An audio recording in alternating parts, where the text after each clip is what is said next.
अनिका, तुम सुन रही हो ना मेरी बात? तुम माँ बनने वाली हो अनिका। डॉक्टर की ये शब्द सुनते ही 18 साल की अनिका की कमजोर आंखें एकदम से चौड़ी हो गई। वो समझ नहीं पा रही थी कि वो आखिर प्रेग्नेंट कैसे हो सकती है।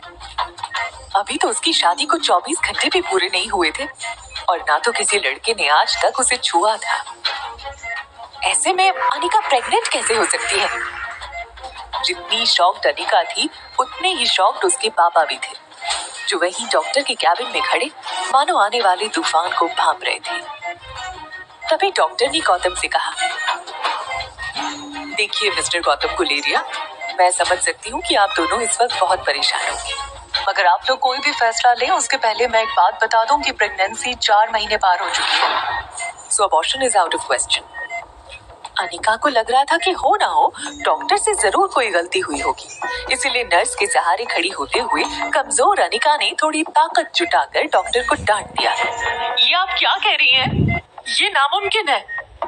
लेकिन डॉक्टर कुछ बोले उसके पहले ही गौतम गुस्से से तिलमिलाकर अनिका के पास आए और उसे जोर से थप्पड़ मार दिया। इसका जवाब डॉक्टर को नहीं तुम्हें देना है बेशरम। अक्सर कार की बैक सीट पर बैठने वाले गौतम आज अनिका को पीछे बिठाकर खुद ड्राइवर के साथ वाली सीट पर बैठ गए थे, मानो ऐसा करके वो अनिका को अपनी नाराजगी जता रहे हो। अनिका जानती थी कि एक बेटी होने के नाते आज उसने अपने पिता को दुनिया का सबसे बड़ा दुख दिया था। एक बिन बिहाई माँ बनकर इतना दुख उन्हें अनिका की माँ के गुजरने पर भी नहीं हुआ होगा। लेकिन ये सब जानते हुए भी अनिका फिलहाल कुछ भी करने के लिए फिजिकली या मेंटली सक्षम नहीं थी। उसका शरीर कार की बैक सीट पर कमजोरी के साथ साथ शर्म से मानो जम गया था। मनाली भारत का बेहद खूबसूरत शहर है। यहाँ देश विदेश से आए टूरिस्ट्स के कारण शहर में रौनक लगी रहती है, मगर अनिका को ऐसा लग रहा था मानो आज मनाली का हर इंसान उसे सवालिया नजरों से बस एक ही सवाल पूछ रहा हो कि कौन है इस बच्चे का बाप। लेकिन इसका जवाब तो अनिका के पास भी नहीं था। वो बस नाम आंखों से एक ही बात सोचे जा रही थी कि जब आज तक उसे कभी किसी लड़के ने छुआ तक नहीं तो वो प्रेग्नेंट कैसे हो सकती थी। अनिका इसी उधेड़-बुन में थी। तभी उसकी कार उसके घर के बहुत ही बड़े लेकिन पुराने और जंग लगे गेट पे एंटर होती है। गुलेरिया हाउस ब्रिटिश के जमाने का मकान था। कहा जाता था यहाँ इंग्लैंड के अधिकारी वेकेशन मनाने आते थे। पुराने मगर शानदार एंटीक्स, बड़ा गार्डन और बीच में फवारा, लेकिन अच्छे से मेंटेन ना करने की वजह से पिछले कुछ सालों से थोड़ा बंजर सा लगने लगा था। गौतम ने घर में एंटर होते ही अनिका की रिपोर्ट्स को गुस्से से सोफे पर फेंका और अपने सर पे हाथ रखकर एक घुर्राते हुए शेर की तरह हॉल में इधर से उधर टहलने लगी। अनिका कमजोर शरीर और भारी कदमों से गौतम के पीछे पीछे घर में दाखिल हुई। आज अनिका को उसका शरीर रोज के मुकाबले कुछ ज्यादा ही भारी लग रहा था। वैसे अनिका का वजन उसकी उम्र की लड़कियों से कम 3 गुना ज्यादा था। गोल मटोल सा चेहरा, मोटा पेट और ठुड्डी इतनी वजनदार कि अनिका की पूरी गर्दन छिप जाती। 120 किलो की अनिका की तुलना अक्सर लोग अनाज की भरी हुई बोरी से करते, लेकिन अनिका का शरीर जितना मोटा था उसकी शक्ल उतनी ही मासूम और क्यूट थी। चेहरे के दोनों तरफ एक एक रसगुल्ला लगाया हो वैसे नरम मुलायम सफेद गाल। ठंड की वजह से हमेशा लाल रहती उसकी नाक और पूरे जहां की मासूमियत को समेट कर बनाई गई हो वैसे उसकी 2 आंखें। लेकिन आज तक किसी को उसका मासूम चेहरा नहीं दिखा था तो बस उसका शरीर बेडोल और निराकार। बिन माँ की बच्ची अनिका को आज सबसे ज्यादा जरूरत थी तो उसके पापा के इमोशनल सपोर्ट की। इसलिए अनिका नम आंखों से गौतम की तरफ बढ़ी ही थी कि तभी गौतम भारी पहाड़ी आवाज में उस पर गरज पड़े। मुश्किल से एक मौका मिला था हमें हमारी जिंदगी को थोड़ा बेहतर बनाने का।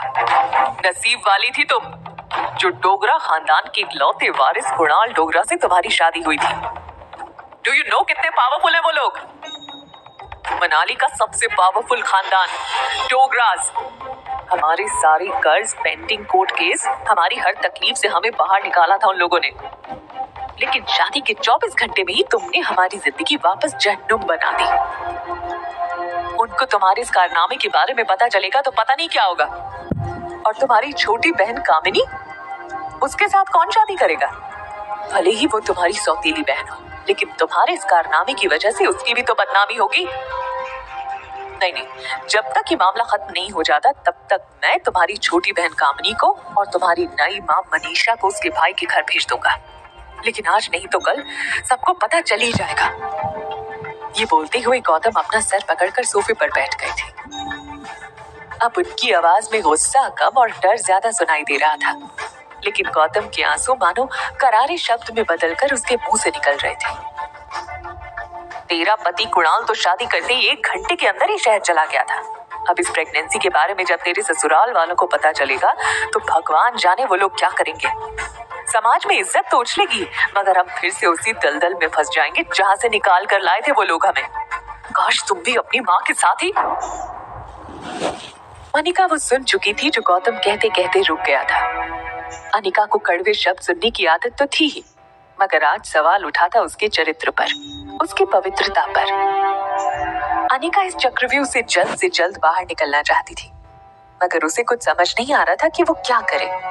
वो सोच रही थी कि जो कुछ भी हो रहा है, अगर वो झूठ था तो फिर उसके पेट में सांस लेने को उत्सुक ये सच क्या था। अगले दिन गौतम ने घर में लगे सारे सीसीटीवी कैमरे के पिछले 5 महीने की फुटेज मंगवाई और बारीकी से देखने के बाद वो ये जानकर हैरान हो गया था कि पिछले 5 महीनों से छोटी मोटी बीमारी के चलते अनिका घर के बाहर कहीं गई ही नहीं थी। ये देखकर गौतम का गुस्सा अब आश्चर्य में बदल गया था। उसको इतना तो समझ में आ गया था कि कहीं कुछ तो गड़बड़ थी, लेकिन उससे कहीं ज्यादा उसे ये चिंता थी कि अब डोगरा खानदान क्या करेगा। जल्दी अनिका की देखभाल के लिए एक नर्स रखी गई। लगातार देखभाल और दवाइयों से अनिका की तबीयत में सुधार आ रहा था, लेकिन साथ ही उसे ये बात रोमांचित कर रही थी कि उसके अंदर एक नन्हा सजीव सांस ले रहा था। अनिका की उम्र भले ही कच्ची हो, मगर उसके अंदर की एक माँ जल्द ही जन्म लेने को उत्सुक थी। उसकी जिंदगी में आखिरकार वो आने वाला था जो सिर्फ और सिर्फ उसका होगा। और 4 महीने बीत चुके थे। अनिका अपनी प्रेगनेंसी में लगभग सब कुछ भूल चुकी थी। ना वो किसी से मिलती, ना कोई उससे मिलता। सिर्फ वो अपने अंदर पनप रही उस नन्ही सी जान से बात करती रहती। ऐसे में एक दिन अनिका पाइप से अपने घर के बाहर के गार्डन में पानी छिड़क रही थी। तभी अचानक उसने अपने पैरों के नीचे कुछ हलचल महसूस की। वो कुछ समझ पाती उसके पहले उसके घर के मेन गेट से एक स्पोर्ट्स बाइक अंदर आई।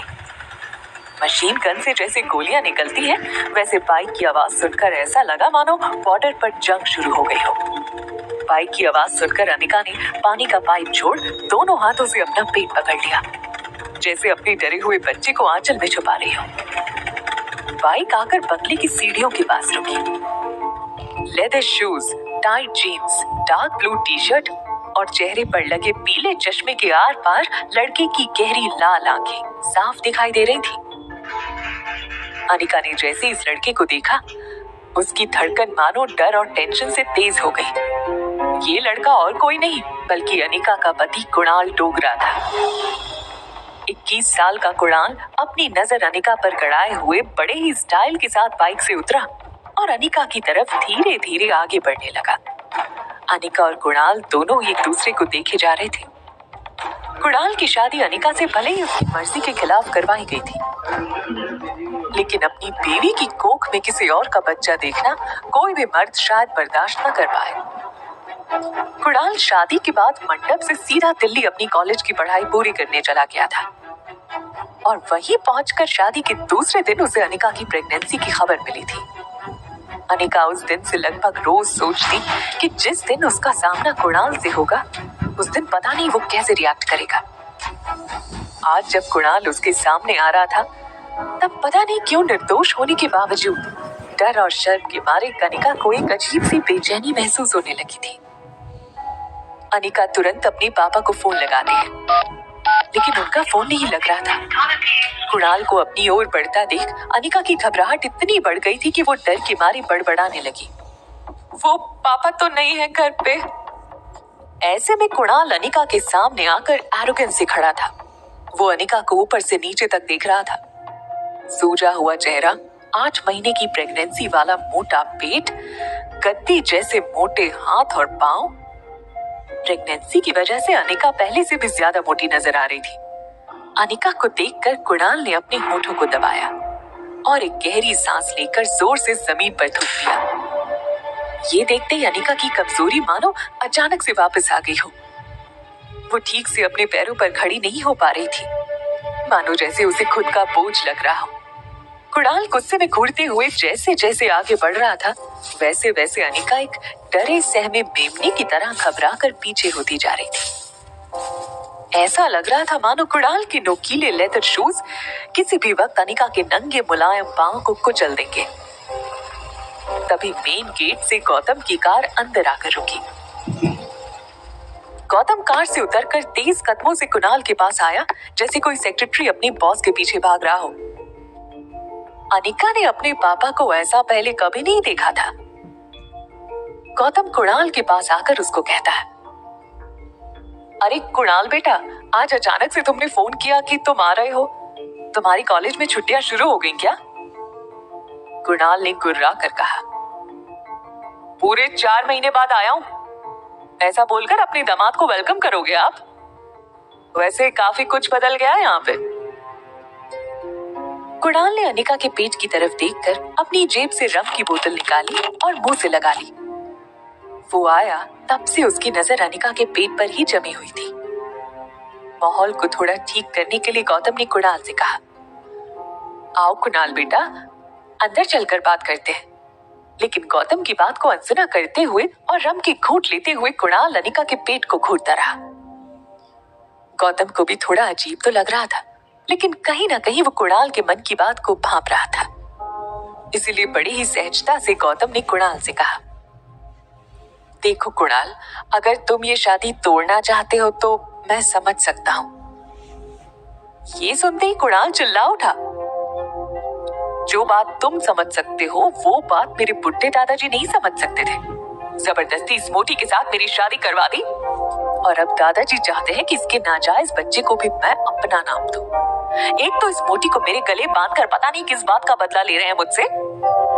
और फिर अनिका की ओर देखते हुए कुणाल ने कहा, एक तो इसे देखता हूं तो ऐसा लगता है जैसे मुझे किसी ऐसे गुनाह की सजा दी जा रही है जो मैंने किया ही ना हो। शादी के मंडप से तुरंत इसीलिए भाग गया था मैं, ताकि मुझे इसके साथ एक पल भी न रहना पड़े। बोलते बोलते कुणाल की सांसें फूलने लगी थी, जैसे कि वो महीनों से अपने अंदर भरी हुई भड़ास निकाल रहा हो। अनिका और गौतम दोनों ही कुणाल की बात सुनकर ऐसा महसूस कर रहे थे जैसे अभी के अभी ये धरती फट जाए और दोनों बाप बेटी उसके अंदर समा जाए। कुणाल का आक्रोश अपनी चरम सीमा पर था। अब भी कोई कसर बाकी रह गई है वैसे? उसने अनिका की तरफ इशारा करते हुए आगे कहा, देखो इस बेशर्म लड़की को, शादी के फेरे लेते वक्त पेट में किसी और का बच्चा लिए घूम रही थी और इतना होने के बाद भी आज मेरे सामने ऐसे बेशर्मों की तरह खड़ी है। क्या लगा तुझे कि मैं तेरे इस बच्चे को मेरा नाम दे दूंगा? कुणाल डोगरा का नाम? पता नहीं किस कटर का कीड़ा है। ये बोलते हुए वो गुस्से में अनिका की तरफ आगे बढ़ता है, मानो जैसे वो गुस्से में पता नहीं अनिका को क्या कर देगा। लेकिन तभी शराब की वजह से कुणाल के पैर लड़खड़ाए और वो अपना बैलेंस खो बैठा। लेकिन तुरंत गौतम ने आगे आकर कुणाल को पकड़कर संभाल लिया। अनिका कुणाल की बातें सुनकर जितना ज्यादा हर्ट थी, उतनी ही ज्यादा गुस्से में भी थी।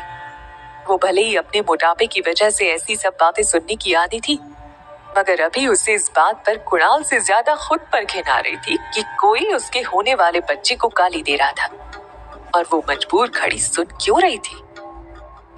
बच्चे का ख्याल आते ही न जाने कैसे अचानक अनिका के अंदर अजीब सी हिम्मत आ गई और बिना कुछ सोचे वो बोल पड़ी,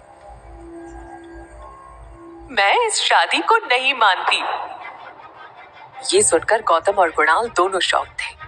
कुणाल सोच रहा था कि कल की आई पिद्दी सी लड़की में इतनी हिम्मत कहां से आ गई कि वो मेरे यानी कुणाल डोगरा के सामने ऐसे बोले। लेकिन इसके पहले कि वो कुछ रिएक्ट कर पाता, गौतम ने बात को संभालते हुए कुणाल से कहा कि इस वक्त अनिका की तबीयत ठीक नहीं है, इसलिए तुम उसकी बातों पर ध्यान मत दो। और रहा सवाल बच्चे का, तो उसके पैदा होते ही उसे अनिका से हमेशा के लिए अलग कर दिया जाएगा, मेरा यकीन करो। अपने पिता की ये बात सुनकर अनिका को ऐसा लगा जैसे किसी बड़े से ट्रक ने उसे पीछे से टक्कर दे मारी हो और वो जिंदगी और मौत के बीच जूझ रही हो। टेंशन में अनिका की सांसें फूलने लगी और एक पल के लिए वो सांस लेना चूक गई। ठीक उसी पल में अचानक से अनिका के पेट में जोरों से दर्द शुरू हो गया। दर्द के मारे अनिका एक झटके से अपने पीठ के बल गिरी और ओझल होती आंखों से उसने देखा कि गौतम दौड़कर उसके पास आ रहा था।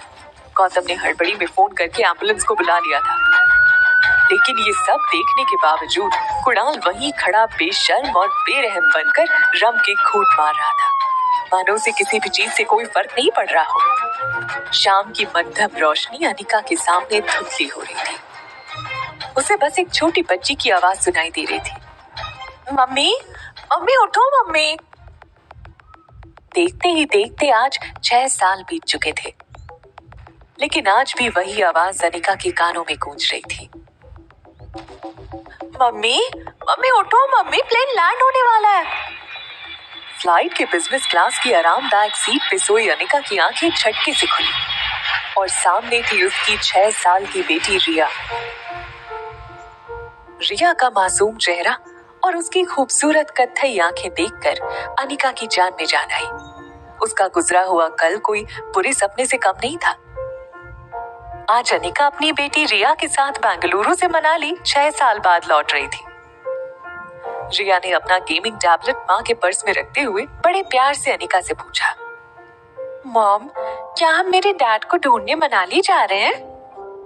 लेकिन अनिका ने बड़े ही सरल तरीके से उसे समझाया, मैंने तुम्हें कितनी बार कहा है तुम्हारी कोई डैड नहीं है। इस पर रिया जवाब देते हुए कहती है, कम ऑन मॉम, स्कूल में हमें टीचर कहती है कि हर बच्चे के माँ बाप होते हैं। अब मेरे गेमिंग वर्ल्ड के कैरेक्टर्स की तरह मैं किसी दूसरी दुनिया से तो आई नहीं हूँ ना, तो ऑब्वियसली मेरे पापा भी तो होंगे ही, या किसी जादूगर ने मुझे अपनी हैट में से बाहर निकाला है। आबरा कटाबरा, रिया बाहर आ जा। रिया की ये बात पर माँ बेटी दोनों ही जोर से हंस पड़ी। अपनी हंसी पे काबू पाते हुए रिया ने दूसरा सवाल पूछा, तो क्या हम यहाँ मेरे भाई को ढूंढने आए हैं? रिया का ये सवाल सुनकर अनिका गहरी सोच में डूब गई। उसे याद आ गया कि कैसे 6 साल पहले अस्पताल में उसने जुड़वा बच्चों को जन्म दिया था और अनिका के पापा की कदकाठी के एक आदमी ने उसके दोनों बच्चों को उससे छीनने की कोशिश की थी। कमजोर अनिका ने बड़ी हिम्मत से उस आदमी का सामना करके रिया को तो बचा लिया था, मगर अफसोस कि वो अपने बेटे को नहीं बचा पाया और वो आदमी उसके बेटे को लेकर भाग निकला था। इस हाथापाई में अनिका को चोट भी लगी थी। चोट इतनी गहरी थी कि उसका बचना लगभग नामुमकिन था और इसी वजह से अनिका की मौसी उसे अपने साथ बेंगलुरु ले आई थी, जहां अनिका का इलाज हुआ था। हालांकि इन 6 सालों में अनिका पूरी तरह से बदल चुकी थी। हार्मोनल इम्बैलेंस की वजह से बढ़ा हुआ उसका शरीर अब एकदम ही नॉर्मल हो चुका था। घने लंबे कमर तक के बाल, काली नोकीली आंखें, गोरे गोरे गाल with a perfect jaw line, गुलाब की पंखुड़ी जैसे नरम होंठ और सुराही लंबी गर्दन। शिफॉन की लाल साड़ी में अनिका की कमर ऐसी लग रही थी मानो कोई नदी समंदर से मिलने के लिए करवट ले रही हो। फ्लाइट अटेंडेंट हो या फ्लाइट के अन्य यात्री, सब लोग आते जाते अनिका पे एक नजर जरूर डालते। मासूमियत से सवाल कर रही रिया को ये नहीं पता था कि अनिका के मनाली लौटने का मुख्य कारण ये था कि पिछले 6 सालों में कुणाल के दादाजी किसी भी हालत में अनिका और कुणाल की शादी तोड़ने की मंजूरी नहीं दे रहे थे। लेकिन 6 साल बाद आखिरकार कुणाल की जिद के आगे उन्हें झुकना पड़ा और वो ये शादी तोड़ने के लिए राजी हो गए। मनाली वापस जाकर वो डिवोर्स पेपर्स पर साइन करने के साथ साथ अपने खोए हुए बेटे को भी ढूंढना चाहती थी। थोड़ी देर में फ्लाइट ने लैंड किया। मनाली की जमीन पर कदम रखते ही न जाने क्यों अनिका की बाईं आंख फड़कने लगी। उसे ऐसा लगा कि आगे जरूर कुछ बुरा होने वाला था। वो ये सोचकर लगेज काउंटर की तरफ बढ़ ही रही थी कि तभी उसकी नजर पीछे की तरफ पड़ी, जहां फ्लाइट के सभी यात्री मुस्कुराकर उसी को देखते हुए आगे बढ़े जा रहे थे, मानो सब उसकी खूबसूरती में गुम होकर उसके पीछे पीछे चले आ रहे हो। अनिका थोड़ी कॉन्शियस होकर और रिया को संभालते हुए फटाफट आगे चलने लगी, लगेज काउंटर पर से जैसे ही अनिका अपना लगेज लेने के लिए झुकी, फटाक से 3 और लोग भाग कर आए और उसका लगेज उठाकर अनिका को देने लगे, मानो सब इसी बहाने अनिका से बात करने की कोशिश करना चाहते हो। अनिका चुपचाप अपना लगेज ट्रॉली पर डालकर और रिया का हाथ पकड़कर एयरपोर्ट के बाहर की तरफ निकलने लगी। तभी उसके फोन पर उसके पापा गौतम का फोन आया। अनिका के फोन उठाते ही गौतम ने बिना कोई खैर खबर पूछे अनिका से कहा, कुणाल तुम्हें लेने एयरपोर्ट आ रहा है, उसके साथ सीधे घर आ जाना। यहाँ तुम्हें 2 पेपर साइन करने हैं, एक डिवोर्स पेपर्स और दूसरे वो। इतना कहकर गौतम अटक गया और फिर सोचकर आगे कहा कि खैर तुम घर आओ, मैं तुम्हें सब बताता हूँ। अनिका ने भी बिना कुछ कहे फोन काट दिया। जैसा कि गौतम ने कहा था, कुणाल एयरपोर्ट के बाहर बड़ी ही बेसब्री से अनिका का वेट करते हुए खड़ा था। 6 सालों में कुणाल भी काफी बदल चुका था। अब वो एक स्टूडेंट नहीं बल्कि एक बिजनेसमैन था। डार्क ब्राउन कलर का कड़क सूट, शार्पली कटे हुए और जेल से सेट किए हुए बाल और ट्रिम की हुई दाढ़ी में कुणाल की पर्सनालिटी तो निखर रही थी, मगर उसके तेवर अब भी वही थे, रूड और एरोगेंस से भरपूर।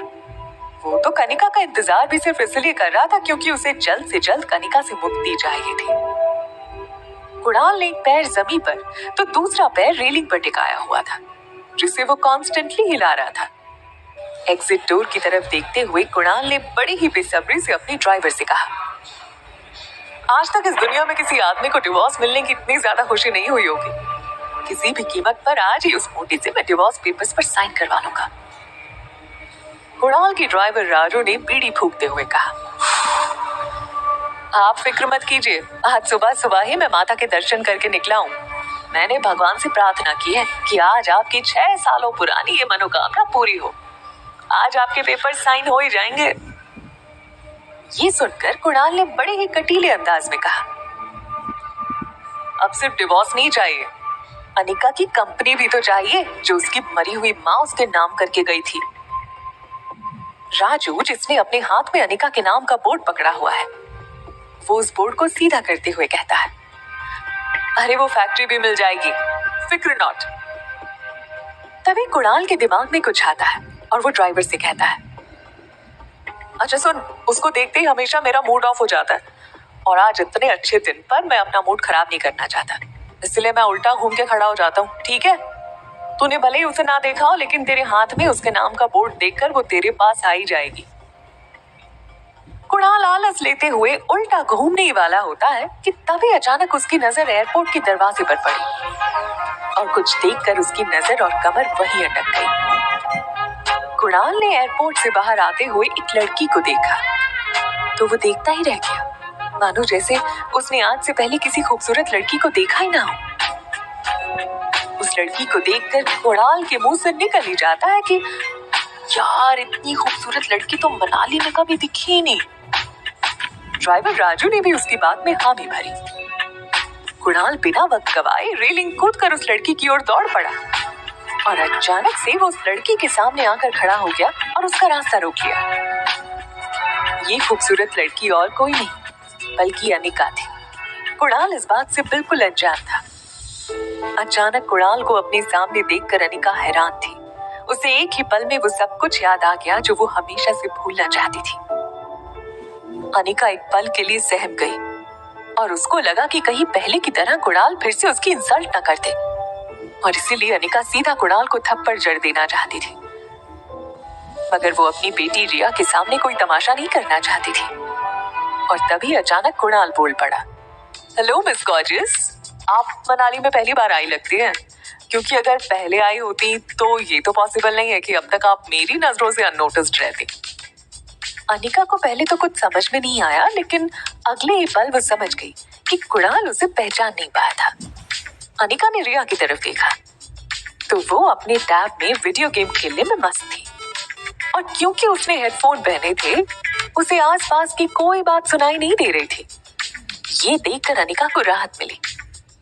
अनिका कुणाल की बात को अवॉइड करते हुए वहां से साइड होकर टैक्सी को आवाज देने लगी, टैक्सी टैक्सी। अनिका नहीं चाहती थी कि कुणाल उसे पहचाने, लेकिन कुणाल भी हार मानने वालों में से थोड़ी था। कुणाल ने उसकी तरफ भागकर फिर से उसका रास्ता रोक दिया। अरे अरे, टैक्सी की क्या जरूरत है? मैं अपनी गाड़ी में आपको जहां चाहे छोड़ देता हूँ ना। और एक मिनट, ये नन्ही गुड़िया कौन है? ये कहते हुए उसने रिया की तरफ इशारा किया और उसके गाल पर हाथ फिराया। लेकिन रिया जब टैब पर गेम खेल रही थी तब उसे कोई डिस्टर्ब करे वो उसे बिल्कुल अच्छा नहीं लगता, इसलिए टैब से बिना ऊपर देखे उसने अपना गाल झटक लिया। ऐसा करने में रिया के कान से हेडफोन नीचे की तरफ स्लाइड होकर गिर के उसके कंधे पर आ गए थे, लेकिन अभी भी उसका ध्यान वीडियो गेम खेलने में ही था। अनिका टैक्सी ढूंढने में बिजी हो गई, लेकिन कुणाल पीछे पीछे आकर उससे एक नहीं तो दूसरे तरीके से बात करने की कोशिश करता रहा। ओह, समझ गया, ये आपकी छोटी बहन है ना? ये सुनकर रिया जोर जोर से हंस पड़ी। तभी कुणाल को वापस गौतम का फोन आया। कुणाल ने जैसे ही फोन उठाया, गौतम ने पूछा, क्या तुम्हें अनिका दिखी? कुणाल ने बड़ा ही तीखा जवाब देते हुए कहा, ना दिखने के लिए आपकी बेटी कोई सुई तो है नहीं। जब वो गेट से बाहर आएगी तो सिर्फ वो ही दिखेगी, बल्कि उसके पीछे खड़े लोग भी दिखना बंद हो जाएंगे। हाँ। और वो रूडली फोन काट देता है। कुणाल की बात सुनकर अनिका को अंदाजा हो गया था कि वो पक्का उसी के बारे में बात कर रहा था। अनिका को कुणाल पर बहुत ही ज्यादा गुस्सा आ रहा था, लेकिन उसे बस अब जल्दी से टैक्सी चाहिए थी। वो पूरे जोश और गुस्से के साथ जोर से चिल्लाई, टैक्सी! ये सुनकर कुणाल और ज्यादा इंप्रेस हो गया था और बड़े ही मीठे अंदाज में बोला, सुनिए मिस, मैं आपको छोड़ देता हूँ ना। वैसे भी मैं जिसे लेने आया था लगता है वो आई नहीं। आप अगर बेंगलुरु की फ्लाइट में आई हैं तो आपने फ्लाइट में किसी बेहद मोटी औरत को देखा होगा। ये सुनकर अनिका एक पल को रुकी और उसने कुणाल की तरफ मुड़कर देखा। कुणाल आगे कहता है, दरअसल 6 साल पहले वो 120 किलो की थी और अब 6 साल में तो उसने पक्का डबल सेंचुरी पार कर ही ली होगी। अनिका बिना कुछ बोले कुणाल की बातें सुनकर सोच रही है कि पता नहीं क्या क्या सोच रहा है वो उसके बारे में। अपनी बातों को सुनते हुए कुणाल अनिका को देखता है तो वो उसे इम्प्रेस करने के चक्कर में और उसे हंसाने के लिए आगे कहता है, वैसे मुझे लगता है कि फ्लाइट वालों ने उसे बिठाने से मना कर दिया होगा। कहा होगा कि अगर तुम बैठोगी तो फ्लाइट कैसे उड़ेगी। कहते हुए वो खुद भी हंसता है और उम्मीद करता है कि उसके जोक से अनिका को भी हंसी आएगी, लेकिन अनिका बड़े ही ठंडे तरीके से उसको देखती रही। अनिका को हंसता हुआ ना देखकर कुणाल ने भी अपनी हंसी को रोका और बोला, अजी छोड़िए, मैं भी किसकी बातें लेकर बैठ गया। कहाँ आप और कहाँ वो। तभी एक टैक्सी अनिका के पास आकर रुक गई। दूसरी तरफ पीछे से कुणाल का ड्राइवर हाथ में अनिका गुलेरिया का बोर्ड लेकर दौड़ा चला आ रहा था। वो आकर कुणाल के बाजू में खड़ा हो गया, मानो वो कुणाल को कुछ बताने आया हो। अनिका ने जल्दी जल्दी में रिया को टैक्सी में बिठाया और खुद जब टैक्सी में बैठने जा रही थी तब कुणाल ने थोड़ा मायूस होते हुए कहा, वैसे आपको मनाली में किसी भी चीज की जरूरत हो तो सिर्फ एक ही नाम याद रखिएगा, कुणाल डोगरा। किसी से भी मेरा नाम पूछिएगा, मेरे घर तक छोड़ जाएगा आपको। टैक्सी वहां से निकलने ही वाली थी कि तभी कुणाल ने टैक्सी रोकी और विंडो के पास झुककर बड़े ही फ्लर्टियस अंदाज में कहा, अरे मिस, आप नाम तो बताती जाओ। ये सुनकर अनिका ने कुणाल को देखते हुए अपनी आंखों से काला चश्मा निकाला और बड़े ही तेज और कटीली नजर से कुणाल को देखते हुए बिना किसी भी हाव भाव से धीरे से कहा, अनिका गुलेरिया।